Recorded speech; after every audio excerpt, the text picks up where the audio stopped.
Hi there, Sandra here from Create in Spain. Hope you're enjoying yourself today. I have a design for you which looks very simple, and indeed it is very simple, but it gives you lots of options for a variety of cards. So I drew a flower in Procreate and then I imported it into Shortcut Slot to trace it so that I would have a cut file. That's the way I generally do it and it works really well. So I have my drawing which I've made into an SVG, and I put an offset on the outer corner line here. So this is a separate piece, and I've added a sentiment. You can add whatever sentiment you like. You could stamp it on there, you could do what you like. I just engraved it with my laser as it happens. This, you think, no, why have you got this separate? Well, it's quite simple, because you can cut it out of different colours and you can mix and match, which means if you cut out 3 or 4 of these, you have an awful lot of variety in how you fill it in.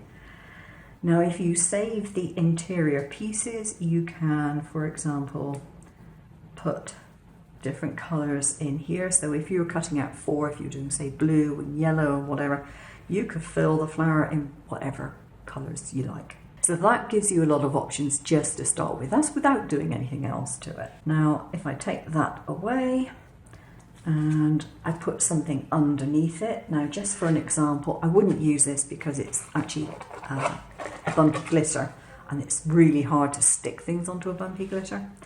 But you can put something underneath it and completely change the look. So if you wanted to make that so it was literally just the edge, you could. If you had a bigger piece, you could just make it so that this was the outer edge, cut that piece off, for example, stick it down, and you've got something different. But if you then decide that you think, well, hang on, if I do that, it really makes things pop. So that's one version of it. So what happens if you decide you fancy using a foil card, for example? I've got a gold one.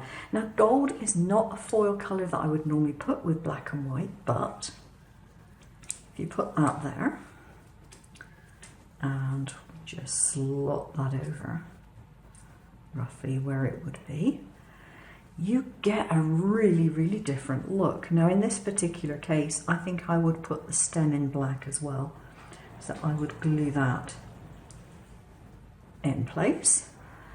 You just have a completely different look with exactly the same pieces. And it works no matter what you put behind it. So you could just put a white card behind that as long as you have the same shade of white. Or maybe you could put pale lemon or something of that ilk. So here I've got a piece of embroidery backing which I have obviously spray painted with inks at some point.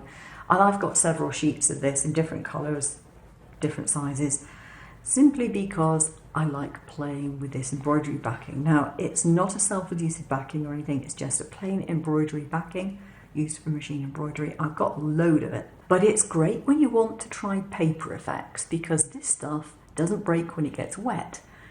It can take as much water as you care to throw at it. You can put glue on it, you can put ink on it, you can put paint on it, do whatever you like. Very useful stuff in the crafting, and it cuts well.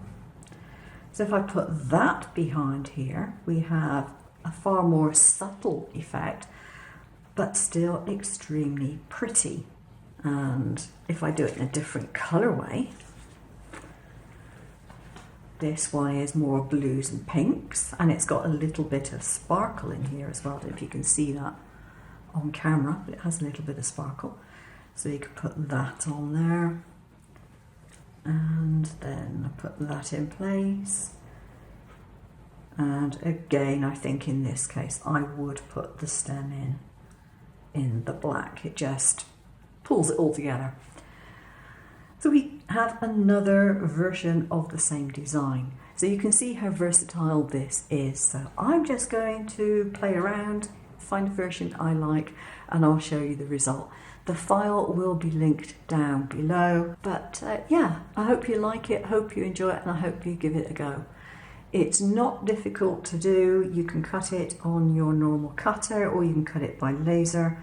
If you're going to cut it by laser, please get yourself a glass worktop saver and coat it with some two-way glue, like Eileen's Tack It Over and Over. Allow the glue to dry and you will have a sticky mat to put your card on. It won't stop everything flying off, but it will stop some of it flying off. And therefore, if you want to use the interior pieces, you won't have to go hunting for them and you know what order they're in, etc., etc. If you don't want the interior pieces, not so much of a problem. But if you cut that out in maybe 2, 3, or even 4 different colours, make sure the paper weight is the same. So if you're using a card here of 200 grams, try and use a card here at 200 grams. And the reason for that is because it will make the card look better to do that. If you don't use the same weight card, it will look a little bit off. But other than that, you can use whatever you like. Okay, that's it from me today. Have fun playing, and I'll see you again soon. Take care now.